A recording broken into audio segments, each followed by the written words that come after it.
What is going on, guys? Welcome back to Believe Fitness. If it is your first time here, I would like to thank you guys for tuning in and checking out the channel. Today is day 6 out of, I think it's going to be 104 days until January 1st, where between now and January 1st, I'm making a complete change in my life. This video is going to be a little bit different because we're not going to be doing any workouts in this video. We're just going to be talking about certain topics that I think are very important for health and wellness and weight loss. Today's topic is stress and how to deal with stress and how to realize if you are overstressed. Listen, everything's going up. And with that being said, we are working more, we're working longer, we're working more than one job potentially. We have a lot of different variables going on in our lives. First thing I want to say is that when it comes to stress, there is good stress and bad stress. A good example of a good stressor would be the gym, where when you start off at the gym, you go under a certain amount of stress, and that stress actually releases dopamine and actually helps release extra stresses. But at the beginning, your body's gonna be achy, sore, repairing muscle, and eventually what happens is you adapt. And when you adapt, that means you're increasing the regimen, you're increasing your cardio, you're increasing the weights, you're increasing everything, even the mental fortitude. Because when you get to that certain level, you have to push past that uncomfortable state to get to a new level. That is a good form of stress because it builds character, it builds foundation, it builds credibility with you. See, the downfall of what's going on in the day and age, unfortunately, is that we're not actually able to learn how to properly mitigate stress, transfer that energy into something useful, and actually do something with it. And we usually just fall on substances, drugs, alcohol, or even pharmaceuticals, antidepressants, anti-anxieties. And I'm not saying there's a time and a place for that stuff, but I'm also saying that I was a person that was taking that stuff very long time ago, and I realized that it wasn't really benefiting me. It was only hindering me because it was just numbing me out, and I wasn't able to feel anything. The reason I'm actually explaining all these things to you is because, yes, I was let go recently from my job of 3 years. And at that job for 3 years, there was a lot of stress that I was put under, being my own stress and being the provider in the company I was working for. And I was so accustomed to always kind of shutting it out, and I really wanted to be something and attain something and become something in this business that I didn't allow myself to see how stressed I really was until I've been fired, and I'm realizing I'm jobless currently right now. Income is not even there, and I feel really good. And what I mean by that is I've never been this relaxed and at peace in a long time. In the very beginning of this position, it was a new position. I was getting paid well over what I thought I was worthy of, but I can see that that's not the case anymore, especially with how I evolved and how I performed and how I showed up to this business. And then what happened was I got used to a certain amount of stress, and it got more, and I got used to it. And I never took a second to stop and see how internally, physically, I was doing. Only mentally I was there. Mentally, I was able to pursue on, but I wasn't looking at the markers on my body. If you think you're happy and you think everything's going great, just double check with yourself. Ask why you happy. What is making you happy? And if it's just only one thing, unless it's just you being alive in a job, isn't going to make you happy. The one thing I was more focused on was providing for my family and making money. And I would shut out every other thing in my mind that would be relevant to how stressed I was. To the point that I was falling asleep driving home countless times. I'd have to overstimulate myself with caffeine, nicotine, just to get my kids. And when I got home, I would fall asleep. And I was missing valuable time with my children because of these experiences. And I realized I had so much stress, and it wasn't even useful stress at my job, where it would be, two employees working two companies when we needed two other people. That's a lot of work for two dudes, two girls even. It's a lot of work. Going from 300 orders to 700 orders to 5 wholesales to 30 wholesales. And the demand that was put on us, I realized we were just accepting that for what it is. And after work was done, I gave all of my energy and all of my positivity and all of that to the job. And then I didn't transmute it to my real life. And that's how I started to notice that I am super stressed. What I came to realize is that I was not in harmony in my home life or in my work life anymore. And this is what I've come to realize now. And with that being said, that means there was a lot of stress going on because I was dissatisfied at home. But the real reason I was dissatisfied at home was because I was so overworked and overwhelmed at my job that I was so tired mentally, physically, and emotionally that I didn't really see anyone contributing properly in my home. And that's because all the work I was doing. Very selfish, very me, me, me.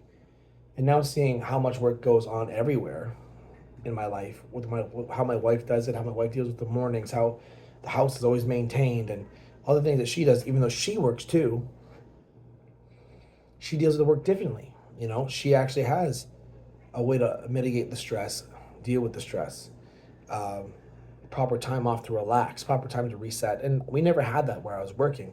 And I just thought that was normal. And I accepted that as normal to continue to move forward. So I think really good markers to check out for you for stress are, are you sleeping properly? Are you eating properly? That would be emotional eating. That would be like sleeping when you get home, multiple times of sleep, overstimulating with caffeine because you're tired. You're super irritable and you don't exactly know why you don't feel good. If your immune system is consistently compromised, like mine was, if your weight isn't changing, because a lot of these things, your nervous system, your central nervous system gets attacked. And if you just keep on pushing through and moving, you don't really get to talk to yourself, talk to your body to see what's going on. That's probably one of the main proponents why the weight was consistently fluctuating, why, my relationship was consistently fluctuating. My father, like my role as a father was consistently fluctuating because I wasn't loving anything. And you got to love something. And realizing how I've been for the past, I would say, year and a half since there was a company switchover and we took on all these roles and different responsibilities were kind of mitigated, change, and everything else. I realized that it's been a year and a half since I've been so detached and just focused on one goal, which is go, grow, thinking this would be the end all be all.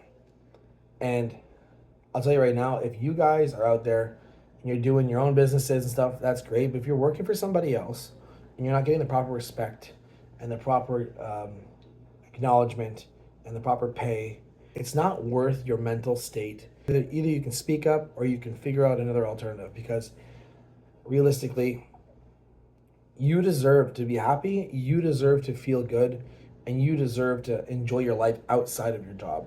And like I said, we're in weird times where food's expensive, rent's expensive, houses are expensive, cars are expensive, life is expensive. So when you're not doing the thing at your job, you should be able to enjoy your life without using substances to just numb yourself out, like drugs and alcohol. You shouldn't have to use pharmaceuticals to also numb your brain out so you don't feel anything, because in the end these are just band-aids that will just keep getting put on until it's too late. And with that happening, what's going to happen is you're just going to keep these emotions that you don't know exactly how to properly deal with, and you're just going to hold them internally, and they're going to create sickness and chaos in your body. And the thing you don't want is for that to have a ripple effect on your long-term longevity of life. We only have one life, so you gotta enjoy living it, and you gotta embrace what you're doing and why you're doing it. I'm gonna give you a couple of things that I think are really useful to actually help mitigate stress, relieve stress, even transfer stress. One of them is gym. Physical activity. Move something and push something around. Make sure it's heavy. Make sure you're working hard. And if you're a female and you don't want to lift heavy weight, then make sure you're just pushing it and working hard, doing the cardio, The second thing is the nutrition. Make sure you're eating the healthiest food you can possible with whatever you can afford. I'm not going to tell you to go get some grass-fed meat and some like organic this. I'm just saying get what you can and do what you can with what you can, especially in these times. After that, I would consider meditation, breathing exercises, and frequency music. I've used these consistently for the last 3 years of working here, and it has literally helped me so much with my morning routine. And like I said, the first one really helped. Anything that I had going on, I literally trained so early in the morning, and I got to just channel it and bundle it and then just use it and just use it for my fuel. And it worked so well, and it is never going to change. My training routine will never change. I'll always use my training as my form of therapy. But I will say, talk to a therapist or talk to a life coach or talk to somebody that's a really good friend so you can help relieve yourself of the mental and physical stress and talk. Because communication is the number one and easiest way to release and get things off your chest, literally off of your chest. After that, I'm not a proponent of these, but writing things down is really great. And the last one, reading. Reading whatever you want. I like self-help books. I like the Bible. But I feel like reading is a great way just to relax. My usual protocol, especially when it was super stressful in the summer, have a fire, read a book, just chill out. So that's what I want to talk to you guys about. It's a bit of a ramble. There's a lot going on. But like I was just saying, stress is a killer. And if you don't deal with stress properly, you're going to get things long-term and later in life that you don't want. Heart attacks, strokes, cancer, other illnesses. And even besides illnesses, regret the thing you say to somebody. You're going to get a divorce because you're pissed off at your job and you take it out on your wife, and then that's done. Like, you don't want those things. You don't want to say the wrong things to your children and then leave an imprint of they think that's how you see them. Like, you don't want those things. Or even friendships. You don't want to come across as a pissed off guy and negative and all that. You just want to feel good. And that's where I am. I feel really good. I'm really optimistic, and I'm not letting life take advantage and take control of me. I'm now taking control of life. And when you get to that state, anything's possible. So thanks for watching this video, guys. If you liked what I said, if you have anything you want to put in the comments, please do so. I would really appreciate it. Subscribe to the channel, and I'll see you in the next one.